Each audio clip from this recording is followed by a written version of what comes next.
오늘은 종료주일입니다. 부활절을 한 주 앞둔 주일이죠. 예수님께서 나귀를 타시고 예루살렘에 입성하실 때 많은 사람이 종려나무 가지를 흔들며 호산나를 부르며 환영한 데서 붙여진 이름입니다. 한 장 넘겨보시면 호산나의 뜻은 우리가 당신께 구하오니 우리를 구원하소서라는 뜻입니다.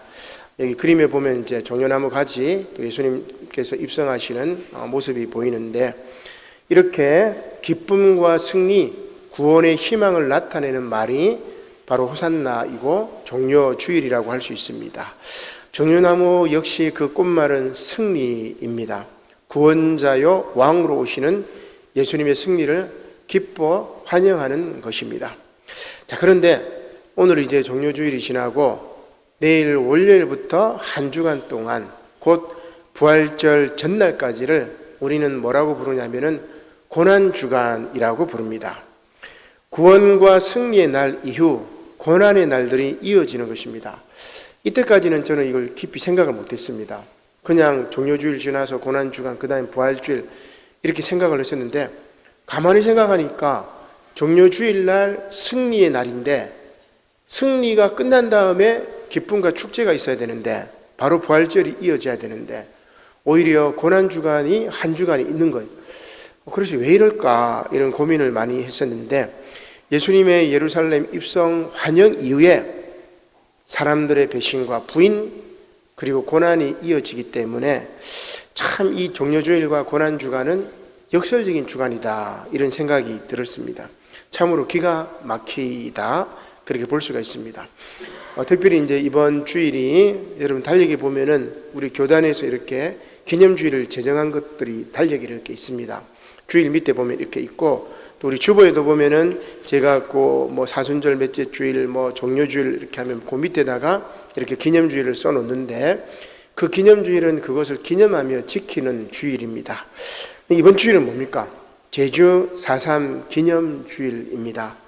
옛날에 우리 한나이하고 여신도회하고 한번 제주도 가서 그 4.3의 의미들을 한번 보고 그 학살의 현장들을 이렇게 답습한 적이 있었는데, 예수님의 고난과 제주도민의 고난, 그리고 현재 우리 민족의 고난과 이렇게 겹쳐 이렇게 보입니다.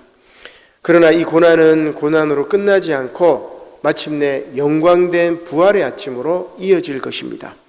따라서 제주 4.3이 진상규명을 통해서 제 이름을 찾고 지금 우리 민족의 고난도 영광된 부활의 아침을 맞이하기를 주님의 이름으로 간절히 축원합니다. 오늘 복음서 말씀은 대제사장들과 서기관들이 예수님을 죽이려고 꾀를 내는 말씀입니다. 그런데 이제 예수님을 죽이려는 그 이유가 놀랍게도 백성들이 예수님의 말씀을 듣고 예수님의 그 교훈을 듣고 놀랍게 여겼다. 놀랍게 여겼다는 말은 좋게 여겼다, 이렇게 볼 수가 있겠죠. 그것 때문에 이들이 예수님을 죽이려고 합니다.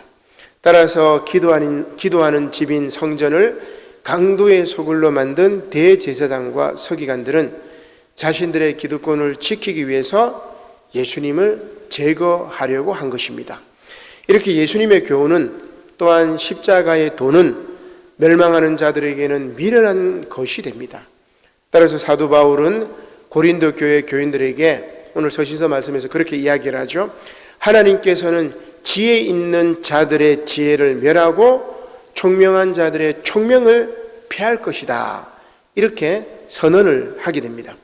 이것은 믿음의 아버지 아브라함이나 이삭도 마찬가지예요. 그래서 제가 창세기 말씀에서 핵심 포인트를 이제 얻게 되는데, 종료주일과 부활의 의미가 어떻게 우리에게 오늘날 우리의 신앙과 연결이 되는가를 잠잠히 이렇게 고민을 하고 또 말씀 연구를 이렇게 한 것 같습니다. 특히 이제 매년 종료주일과 부활주일이 되면은 말씀의 레퍼토리가 거의 비슷해요. 그죠? 거의 비슷합니다. 근데 정말 말씀을 더 깊이 들어가면 구약과 서신서의 말씀을 통해서 어떻게 이해될까, 이런 고민인데, 여러분들이 구약 말씀 이렇게 쓰시면서 이게 어떻게 종료주일과 또 부활주일과 연결될까, 그 의미는 무엇일까, 오늘 나에게 부활의 의미는 무엇일까를 이렇게 질문을 하고 이렇게 성경을 쓰시고 말씀을 듣고 또 이렇게 말씀을 읽으면 귀한 은혜가 되리라 믿습니다. 자, 아무튼 구약 말씀은 어떤 내용이냐면 하나님의 말씀대로 순종했지만, 하나님 말씀 순종하면 우리가 복을 받고 모두가 잘 돼야 되잖아요, 그죠? 그런데 하나님의 말씀을 순종했지만 실수를 범합니다. 이삭이 그렇게 하죠. 근데 그 이삭은 어떤 실수를 범하냐면 우리가 방금 읽었던 말씀대로 그랄 주민들을 속여가지고 자신의 안전을 꾀할 목적으로 아내 리브가를 누이라고 이렇게 속여버립니다. 이것은 이삭의 아버지 아브라함이 애굽에서 바로에게, 창세기 12장에 보면 그게 나와요. 애굽으로 내려갔던 아브라함이 흉년 때문에 내려갔지만 그곳에서 자기 아내 사라를 누이라고 속여버립니다. 그 애굽 왕에게 책망을 듣죠. 그리고 또 한 번의 실수로 멈추는 게 아니에요. 아버지는 두 번의 실수를 합니다. 그리고 가데스와 술 사이 같은 그랄 땅입니다. 이 그랄 땅에서 아비멜렉 왕에게, 창세기 20장에 나오죠, 또 사라를 자기 누이라고 속여버립니다. 두 번씩이나 아내 사라를 누이라고 속였던 그 실수를 아들 이삭이 답습을 하는 결과들. 아들 이삭도 자기 아내 리브가를 누이라고 속여가지고 아비멜렉 왕에게 책망을 듣는 게 오늘 말씀이라고 할 수가 있습니다. 이렇게 말씀을 따라 순종하면서도 사람은 실수를 합니다. 제가 이 말씀을 가만히 보면서 우리 역사도 그렇구나, 그리고 사람들도 그렇구나, 똑같아요. 역사도 이렇게 실수를 반복합니다. 오늘은 제주 4.3 기념주일이라 말씀드렸는데 제주 4.3 항쟁에 관해서 많은 사람들이, 또 일부 극소수들이 역사를 또 왜곡을 하고 제주의 비극을 정치적으로 악용하는 이들이 있습니다. 사실 이 현행 4.3 특별법에는 누구든지 공공연하게 희생자나 유족을 비방할 목적으로 제주 4.3 사건에 대해서 허위의 사실을 유포하거나 단체의 명예를 훼손하면 안 된다라고 명시되어 있습니다. 근데 이번에 이제 제주도에 현수막이 붙었어요. 이 4.3 행정을 모독하는 현수막들이 붙여가지고 제주도민들이 난리가 났습니다. 근데 벌칙 조항이 없는 거예요. 벌칙 조항이 없어서 실효성이 없다는 지적이 잇따릅니다.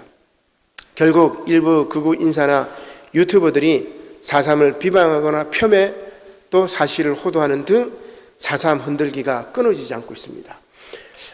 지난주 금요일인가요? 우리 항일 투쟁거리가 있습니다. 우리 초량에 보면은 거기 이제 거기 소녀상도 있고 거기에 이제 이렇게 사거리가 이렇게 돼 있어가지고 참 이렇게 집회하기가 좋습니다.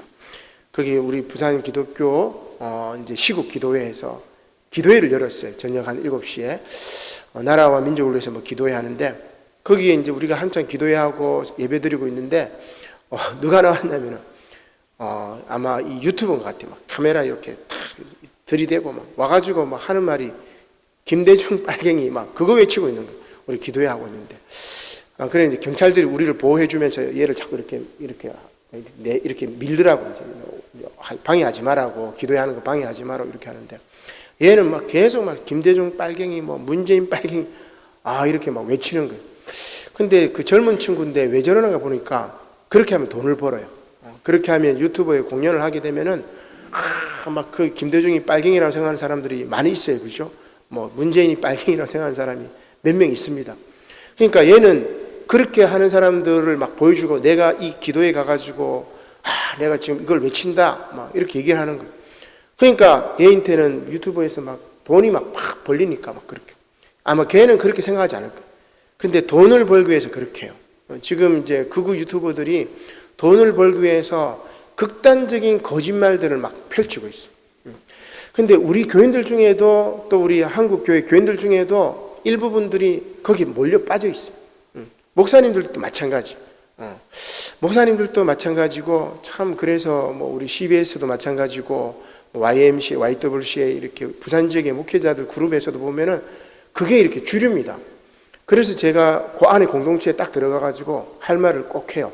하고 상황은 이렇다, 팩트는 이거다 이렇게 얘기를 해줍니다. 그러면 생각 있는 목사님들은 그래도 팩트가 뭔지를 확인해요.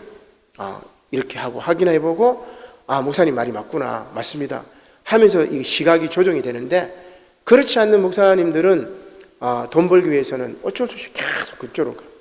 그래서 여러분 좁은 길로 가고 진리의 길로 가는 거는 쉽지가 않아요. 그죠? 자, 아무튼 그래서 이렇게 폄하하는 일들이 많이 있는데 지난 2023년 3월 9일 국회에서 제주 4.3 특별법 개정안이 발의되었습니다.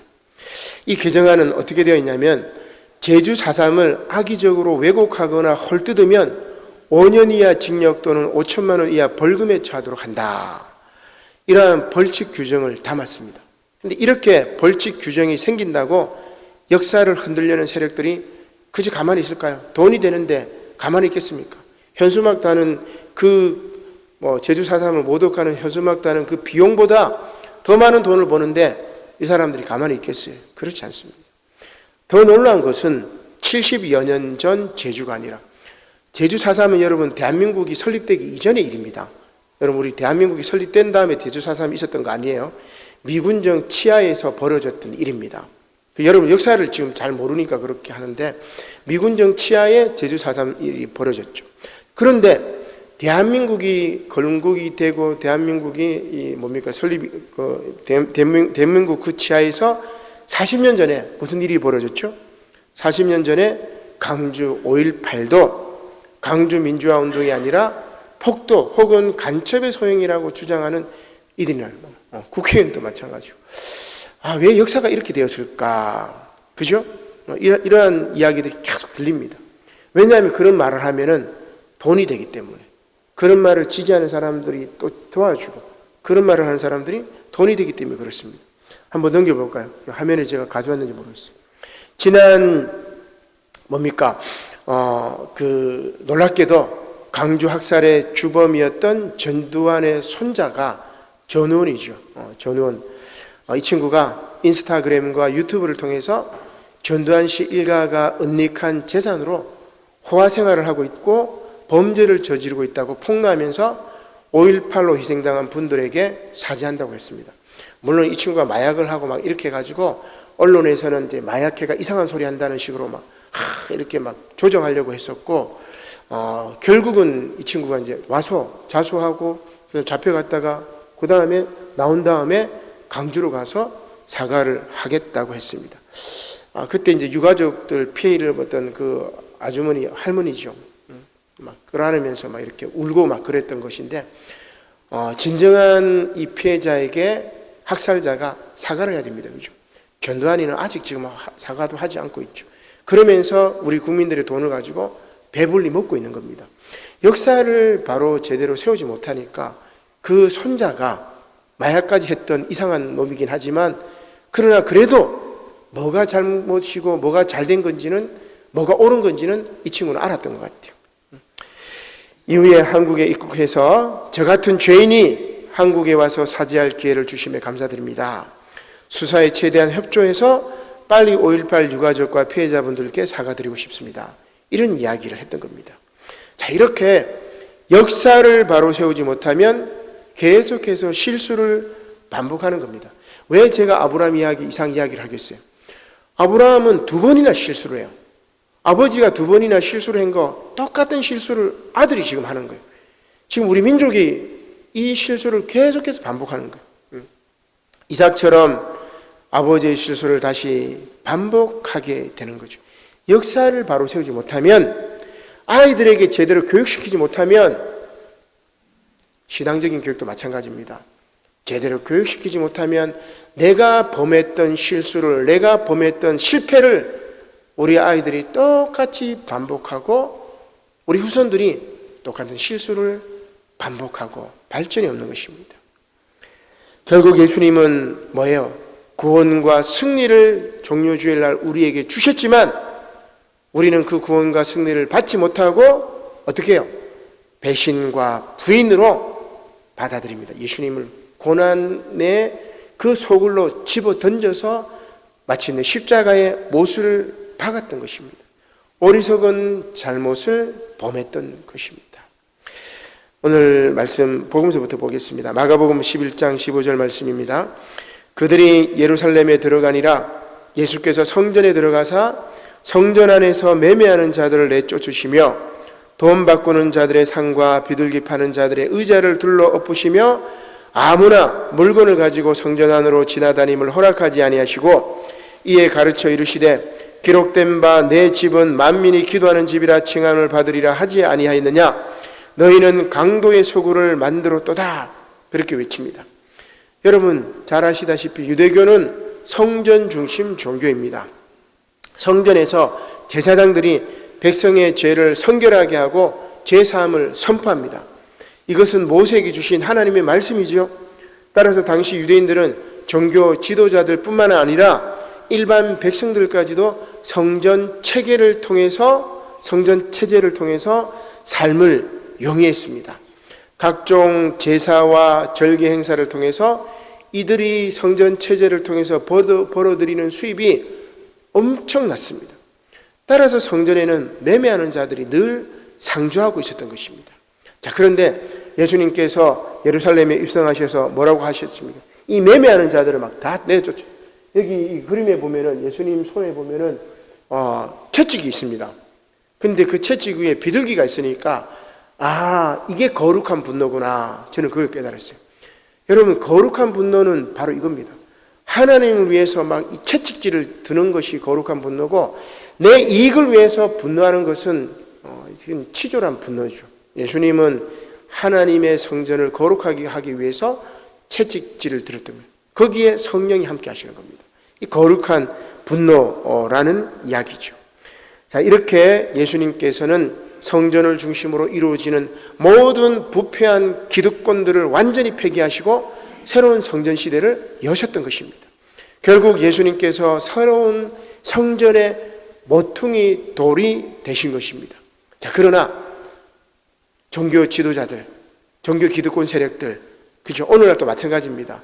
나중에 제가 영락교회를 이야기하겠지만 이 영락교회를 중심으로 서북청년단, 한경직 목사님을 기토로 한 이 서북청년단, 한국교회 주류가 되는 이 기득권 세력들 그대로 내버려 두겠습니까? 예수님을 죽여버리죠. 그래서 대제사장들과 서기관들은 이런 성전 청결 곧 새로운 종교 혁명을 그냥 두고 볼 수가 없었습니다. 마가복음 11장 15절이죠. 대제사장들과 서기관들이 듣고 예수를 어떻게 죽일까 하고 꾀하니 이는 무리가 다 그의 교훈을 놀랍게 여김으로 그를 두려워하미러라. 그리고 날이 저물매 그들이 성 밖으로 나가더라. 성 밖으로 나가서 이제 죽이려고 가룟 유다하고 거래를 하고 예수님을 팔아 넘기는 거죠. 이렇게 종료주일 예루살렘 성전에 입성하시어 이스라엘 백성들에게 전했던 예수님의 교훈과 또한 예수님의 사랑을 십자가의 도로 선포한 사도 바울의 선교는 종교를 통해 기생하는 종교 권력과 불의한 세력들에게는 걸림돌이 됩니다. 따라서 사도 바울은 이것을 십자가의 도가 그들에게는 미련한 것이라고 이야기를 하는 것이죠. 그래서 오늘 서신서 말씀 고린도전서의 1장 18절 말씀입니다. 사도 바울이 이렇게 이야기합니다.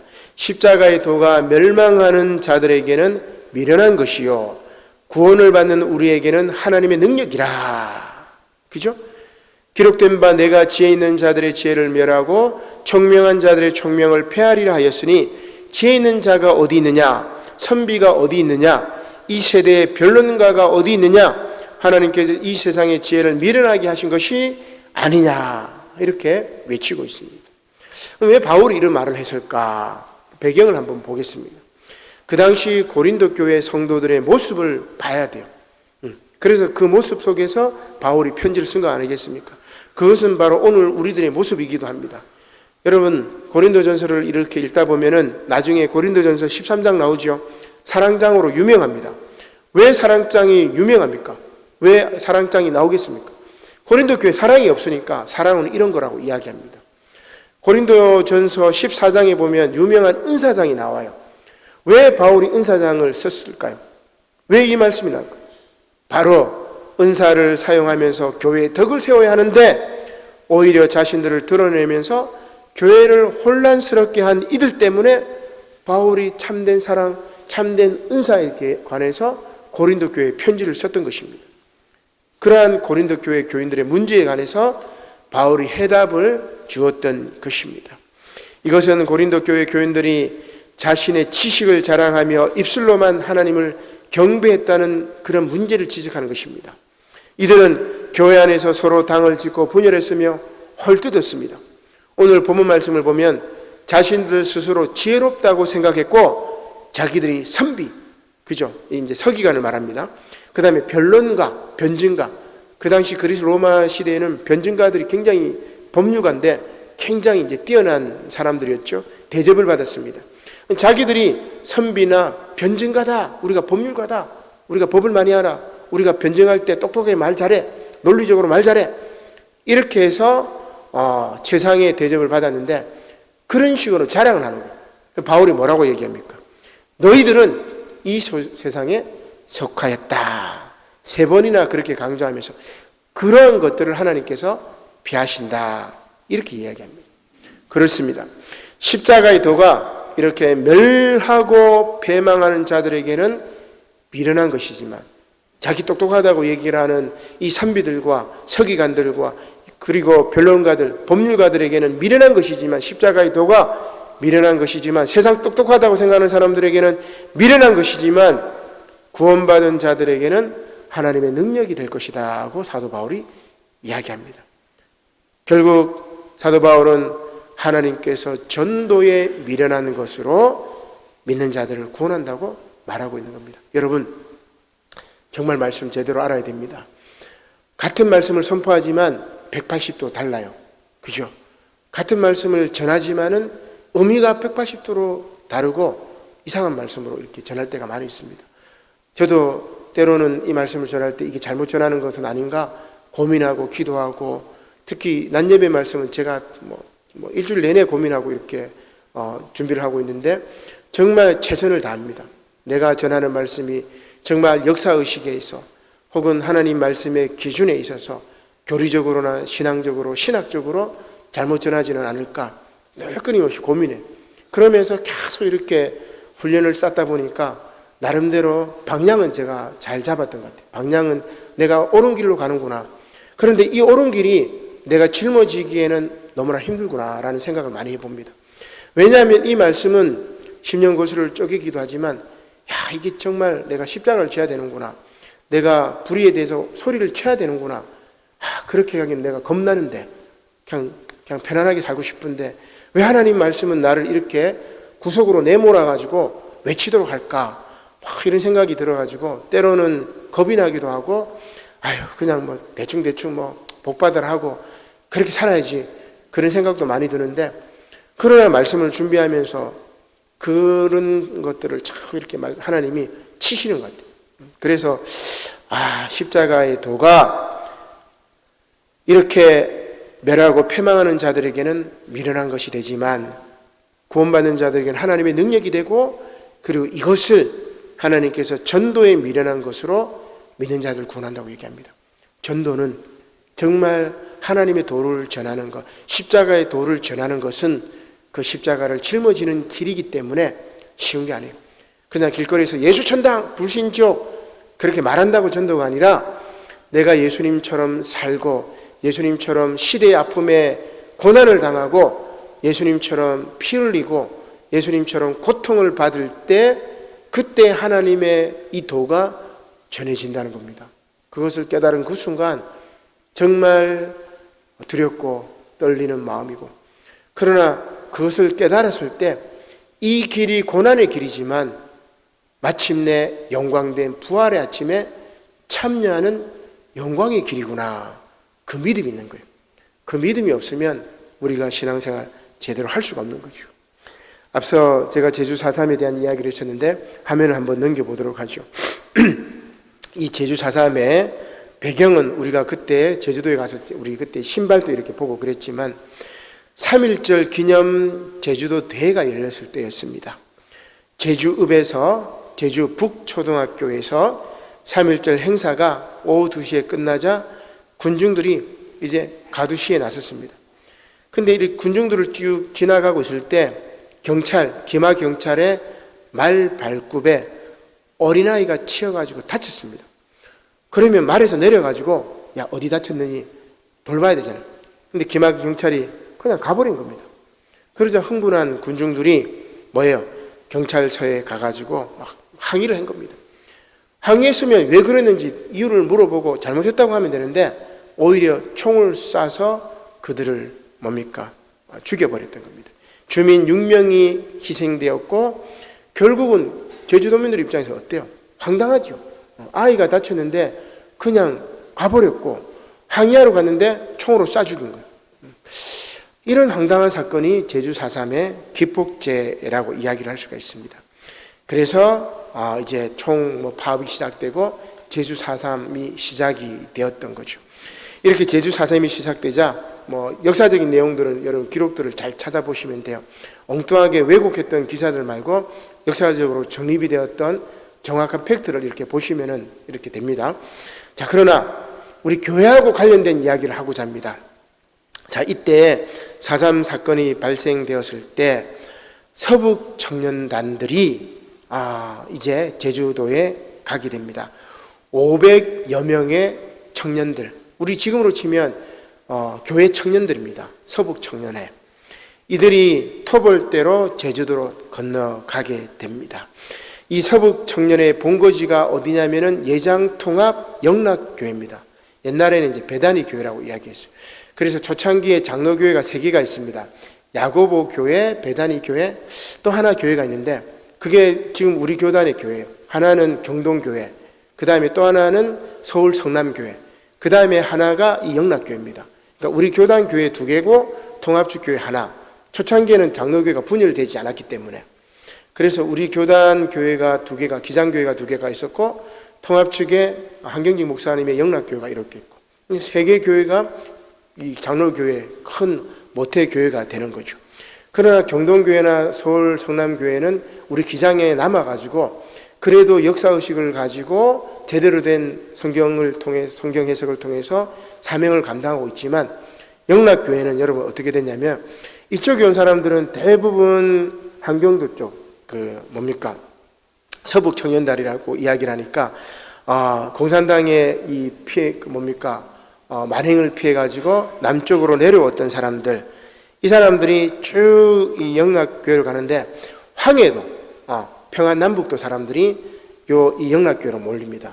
한경직 목사님도 마찬가지고 황해도 평안남북도 사람들이 다 모였고 통합축에 보면 여러분들 저도 원래 통합축에 평양노예 소속인데 북쪽에서 이렇게 내려왔던 사람들이 남쪽에 이제 교회를 짓고 노예도 그쪽 이름을 지어요. 우리 기장은 이제 그 황해도 평안남북도 말고 우리 기장은 조금 달라요. 북쪽에서 내려왔던 지역들이 조금 다릅니다. 그래서 그 북쪽에서 내려왔던 사람들끼리도 또 이렇게 지역 감정이 있더라고 보니까.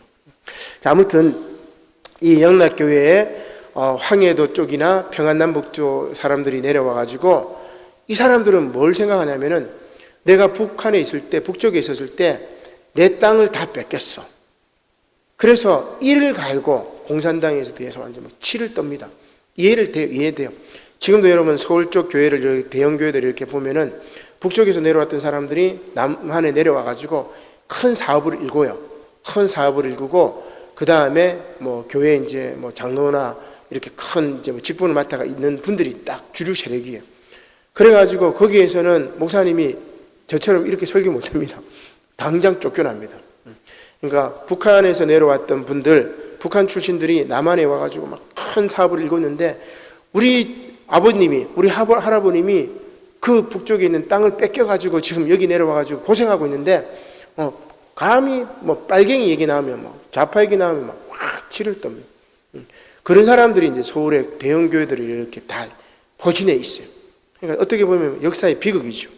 아무튼 이 영락교회도 한경직 목사님이 세웠던 그 영락교회도 정말 우리 경동교회나 서울 성남교회처럼 정말 제대로 된 목사님이 계셔가지고 좀 이렇게 했으면 좋을 뻔했었는데 한경직 목사는 어떻게 해요? 이들하고 손을 잡은 거죠. 그렇게 해가지고 어떻게 해요? 서북 청년단 500명을 토벌대로 제주도에 이렇게 보냅니다.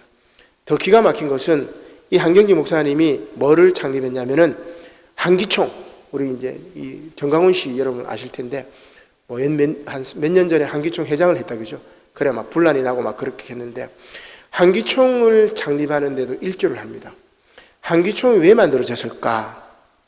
그 당시 한국을 대표하는 교회 협의회가 있습니다. 그게 뭐냐면 한국 기독교 교회 협의회입니다. KNCC라고 할 수 있죠. 지금 이게 여러 가지 이제 문제 때문에 이제 좀 이렇게 어려운 상황이긴 한데, 이 KNCC가 군부 독재에 반대하고 이렇게 우리 또 특별히 이제 우리 기장교단이 앞장서서 막 그렇게 하니까 이거를 어떻게든 탄압을 해야 되는데, 막 탄압하면은 더 막 이렇게 우리가 들고 연자적인 정신으로 들고 일어서니까 교회 안에서 이렇게 반대할 수 있도록 세력을 만들자. 그 만든 게 뭐냐면은 한기총이 한기총. 여러분, 그게 한기총의 뿌리입니다. 거기에 한경직 목사님이 일조한 거예요. 그래서 우리 교단을 만드셨던 그 김재준 목사님이라든지 만우 송창근 목사님이라든지 한경직 목사님, 이 세 사람이 미국 유학파 세 분이었고 장로교회 큰 어른들이었는데, 김재준 목사님과 송창근 목사님은 그나마 옳은 길로 갔고 박해받는 좁은 길로 갔지만, 한경직 목사님은 뭐예요? 넓은 길로 가고, 그리고 군부 정권하고 이렇게 결탁을 해버려가지고 지금 서울 영락교회인데, 여러분 서울 영락교회 바로 옆에 뭐가 있냐면은 명동성당이 있어요. 아주 영락교회 큽니다. 그죠? 그래서 저는 이렇게 아쉬운 생각이 드는데, 저렇게 교세는 컸지만 그리고 쟁쟁한 인물들이 많이 있어요. 그죠? 정치 지도자들이라든지 그 다음에 사업을 하는 사람들 많이 있습니다. 그런 분들이 굉장히 많이 또 영락교회에 갔죠. 우리 부산의 김은성 목사님이라고 부산의 땅끝교회에서 목회 열심히 하시다가 영락교회 출신이래 가지고 한 4, 5년 전에 이제 영락교회로 청빙을 받아 가서, 부산에 있을 때는 그렇게 좋은 목사님인데 서울 가니까 또 이렇게 바뀌더라고 보니까. 그러니까 거기에 이제 포진되어 있는 이 사람들이 이제 가치관이 다른 거죠, 어떻게 보면. 자, 아무튼 500여 명의 토벌대가 제주도에 가가지고 어떻게 하느냐. 이 서북 청년단 토벌대가 가서 정말 빨갱이가 있으면, 간첩들이 있으면 그 사람들만 잡으면 되는데, 문제는 뭐냐면은 민간인들을 마구잡이로 잡아들여가지고 고문하고 구타하고 막 죽여버렸습니다. 도끼와 방망이 그리고 총기와 폭탄도 동원을 하는 겁니다. 근데 이 과정에서 제주도의 대주도청의 총무국장이었던 김두현 씨가 서북 청년들, 너희들 교회 다닌 사람들 아니냐? 왜 총을 요하고 도끼로 원하고 사람을 죽이려고 하느냐? 그러지 말라. 그렇게 이 사람들의 요구를 거절하자 잡아갑니다. 잡아가가지고 정신을까지 두들겨 패가지고 제주도청의 총무국장까지 죽여버립니다. 이게 교회 다니는 기독교 청년들이 했던 일이에요. 전우원 씨는 자기 할아버지 죄를 잘못했는데, 영락교회나 그리고 서북청년단 이 통합 측은 아직도 반성하지 않습니다. 교세가 크니까, 교단이 크니까, 교회가 크니까, 그리고 반성하기에는 너무 늦었어요. 그죠? 반성했다가는 이 쌓아둔 이 교회 권력, 종교 권력이 무너질까봐 그냥 예수님 죽이는 게 편하지 잘못했다고는 절대 말하지 않습니다. 그리고 자기들이 옳다고 계속 세뇌하고 역사를 왜곡하고 있는 겁니다. 한국교회가 이렇게 지금 잘못 가고 있는 거죠. 그리고 거기에 많은 무지한 백성들이 예수님을 십자가에 못 박아서 했었던 것처럼 거기 따르는 거예요. 그게 편하기 때문에, 그게 속 시원하기 때문에, 그게 안전하기 때문에. 그러나 예수님은 그 길로 가지 않으셨죠. 제가 이걸 설교 말씀 준비하면서 4.3 이렇게 보면서 기가 막혔던 게 있습니다. 그 당시에 얼마나 이 서북 청년단들, 교회 다니는 청년들이, 그 영락교회 다녔던 청년들이 얼마나 잔인했던지 이런 기록이 있습니다. 그들은 사람들을 총으로 쏴 죽이는 게 싱거웠는지 몽둥이로 때려 죽였다. 칼이나 창으로 찔러 죽였다. 밟아 죽이고 물에 빠뜨려 죽였다. 목을 잘라 죽이고 허리도 잘라 죽였다. 폭탄을 터뜨려 죽이고 차바퀴로 치어 죽였다. 독약을 먹여 죽이고 껍데기를 벗겨 죽였다. 굶겨 죽이고 절벽에서 떨어뜨려 죽였다. 절벽에서 여러분 떨어뜨려 죽인 게 뭐냐면, 제주도에 가면 천지연 폭포입니까? 한 200m 정도 떨어지는 그 폭포에서 사람들을 막 밀어떨어 죽였대요.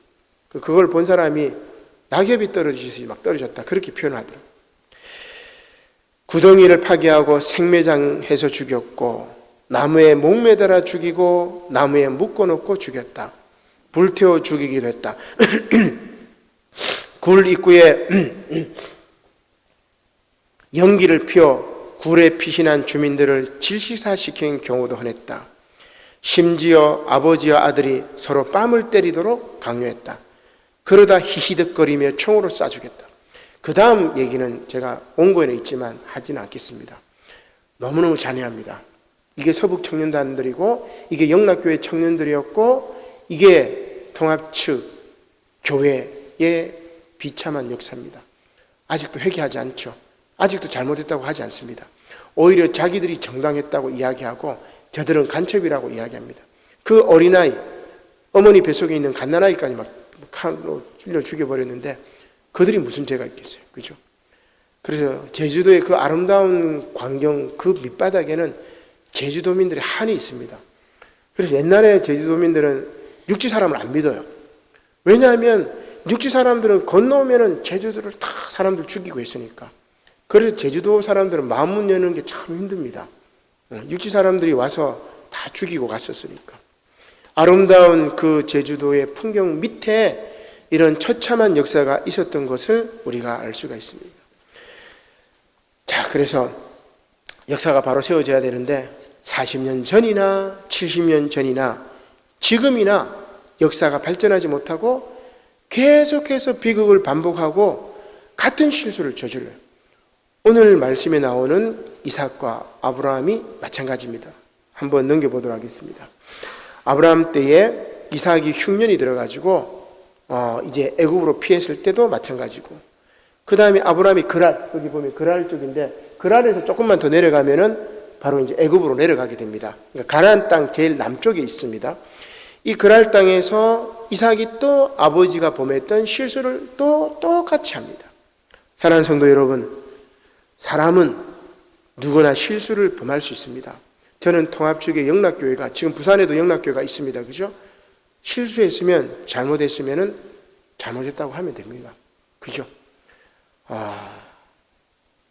오늘 복음서 말씀에 나오는 군중들처럼 처음에는 예수님을 환영했다가 다시 예수님을 부인하고 배신할 수도 있습니다. 그죠? 그러나 오늘 말씀 이삭을 보면은 이삭이 아비멜렉이 너 잘못했어. 네가 죄를 우리에게 입혔다. 그죠? 오늘 제목이 저는 그것을 가져왔는데 이삭 네가 거짓말해가지고 우리가 까딱 잘못했으면 죄를 범할 뻔했어. 그렇게 책망을 하니까 이삭이 뭐예요? 내가 죽을까 봐 그랬다. 내가 죽을까 봐 그랬으니까 용서해달라고 다 얘기합니다. 사람은 약하기 때문에 거짓말할 수가 있고 약하기 때문에 악한 세력에 동조할 수가 있어요. 그러나 잘못을 깨닫고 회개하고 돌아오게 되면은 우리 좋으신 하나님은 다 용서하고 품으시는 겁니다. 이렇게 이삭처럼 실수를 인정하고 용서를 빌면 하나님께서 다시 그에게 복을 주십니다. 따라서 고린도 교회 교인들처럼 교만하여 자신들이 지혜 있고 총명하다고 생각하고 회개할 줄 모르는 그런 성도들이 아니라, 그래서 결국은 진리를 떠나는 것이 아니라 넓은 길로 가는 것이 아니라 다시 주님께 전부여 의지없어서 주 앞에 옵니다. 내가 약해서, 내가 연약해서 하나님 죄를 범했습니다. 거짓에 빌붙었습니다. 잘못된 길로 함께 갔습니다. 그러나 이제 하나님 주님께서 말씀하시니 내가 내 죄를 깨닫고 주님께로 다시 갑니다. 용서하여 주시옵소서. 그러면 돌아온 탕자처럼 너 왜 돌아왔어? 너희는 너 나쁜 놈이야. 그러지 않으시고 다시 품어 주시는 것입니다. 우리의 역사도 마찬가지입니다. 제주 4.3의 그 슬픈 비극의 역사를 잊지 말고 오늘 그 역사의 비극이 다시 되풀이되지 않도록 힘써 애쓰며 기도하며 역사를 바로 세워야 할 것입니다.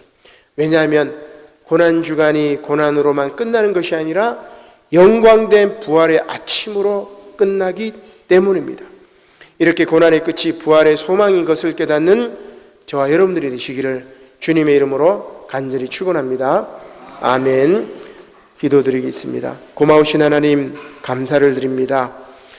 오늘 이삭이 아버지 아브라함이 2번이나 범했던 실수를 또다시 범하고, 그리하여 너가 이상 네가 죄를 우리에게 입혔을 뻔하였다 라고 아비멜렉이 말했을 때 즉시 뉘우치고 회개하고 잘못을 인정했던 것처럼, 주님, 우리 역사에 있어서 잘못했던 것들 또한 예수님을 환영했지만 다시 예수님을 십자가에 못 박으소서 외쳤던 것처럼 두려워서, 무서워서, 겁이 나서, 잘못 알아서, 몰라서 하나님 예수님을 십자가에 못 박았지만 이제 말씀을 듣고 깨달았사오니 역사의 인식을 바로 하고 하나님 말씀대로 살아갈 수 있도록 저희들에게 지혜와 용기를 허락하여 주시옵소서.